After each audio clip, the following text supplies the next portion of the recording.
নমস্কার বন্ধুরা, চলে আসলাম আজকে দুপুরে ভিডিও নিয়ে। বানাবো হচ্ছে পুঁই শাকের চচ্চড়ি। কড়াইতে দিলাম সর্ষের তেল। এই দেখুন ফোড়ন দেবো হচ্ছে 5 ফোড়ন, শুকনো লঙ্কা 2টো আর 2টো তেজপাতা তেলে দিয়ে দিলাম। হালকা একটু ভাজা হয়ে গেছে, এবার সবজিগুলো দিয়ে দেবো।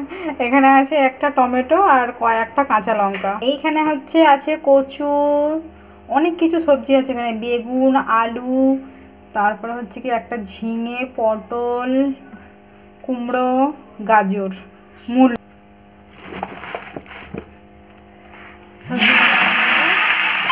সবজি আছে, আলু আছে, গাজর আছে। এই দেখুন বন্ধুরা, দিয়ে দিলাম সব কিছু। এই দেখুন ফ্রেন্ড, এই টমেটোটা গোটাই দেবো, এখানে বসিয়ে দেবো।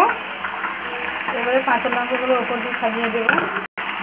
এবারে দিয়ে দেবো লবণটা ওপর দিয়ে দেবো স্বাদ মতো। এবারে দেবো হচ্ছে কি হলুদ, ব্যাস আর কিছু। এবারে হালকা হাতে একটু এগুলো একটু নাড়াচাড়া করে নেব।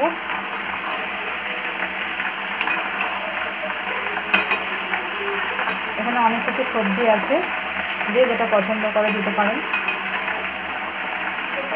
নিরামিষ একদম। পুঁই শাকটা ভালো করে কেটে নিয়ে সব সবজি ভালো করে ধুয়ে নিয়েছি, বলতে ভুলে গেছিলাম।